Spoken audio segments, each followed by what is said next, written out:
Hi, I'm Lexi, and today I'm going to show you how I made my most recent quilted wall hanging. I knew I wanted the subject matter to be horses, so to build on what was already in my head and in my sketchbook, I referred to a quilting book that I recently thrifted. I was especially interested in iconography and color scheme ideas, and understanding how quilt artists take three-dimensional objects and make them two-dimensional. Next, I had to remember how to draw a horse. I was in fact a horse girl growing up, so while this wasn't my first rodeo, it had been a while. So I used some newsprint and charcoal to get some rough sketches out, and then laid out a general composition for the wall hanging. To me, this is the perfect blend of physical and digital art. I get a chance to work with my hands, get messy, see things really from afar and up close, and then I get to move it over into the digital aspect and have a lot more flexibility with what the final product ends up looking like.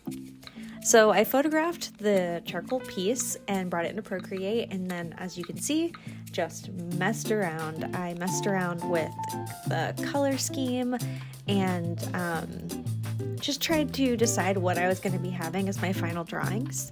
I love working with layers like this because I'm able to suss out which colors I like for the ink, the fabric, and the thread. As for the fabric, I went through my stash and ended up going to the thrift store for a few bits and bobs. The red fabric was a men's shirt, the green was a curtain panel, and the orange fabric, which I didn't end up using in the final piece, was a dinner napkin. For future projects, I'd like to start building a color scheme with my stash and then only go shopping if necessary. I think it's a better creative prompt, and it prevents the need to pause the process to go out and gather new materials. Okay, so what you're not going to see is me cleaning the screens, coating it, burning it, washing it out. This is just me taking it out of the dryer that Jessie made for me.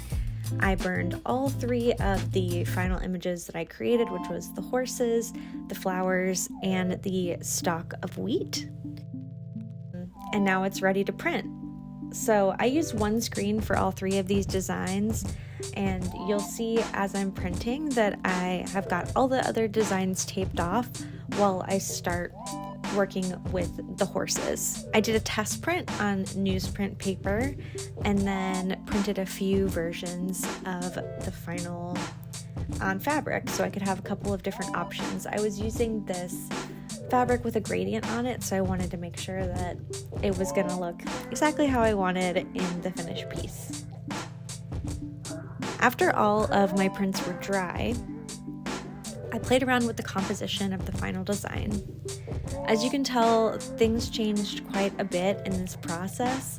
After much deliberation, standing far back, standing up close, moving things all around, sewing a handful of different things that I didn't end up using, ended up nixing the stalks of wheat, and I went with a much taller composition, so I also nixed the orange fabric, as I mentioned previously, because it just wasn't working for me visually. It wasn't the same as what it looked like on the screen, which is obviously inevitable when working with fabric versus a digital rendering of a color.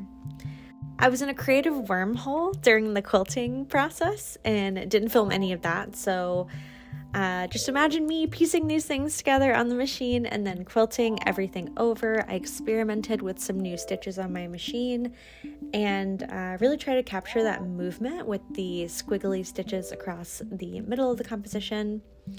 And I ended up repurposing the pieces of fabric that I printed the stalks of wheat on into the straps that hang the piece on a wooden dowel, which I will be getting a different dowel. This is just, a quick little DIY that I put together to get it presented and hang it up in my house so I can admire it.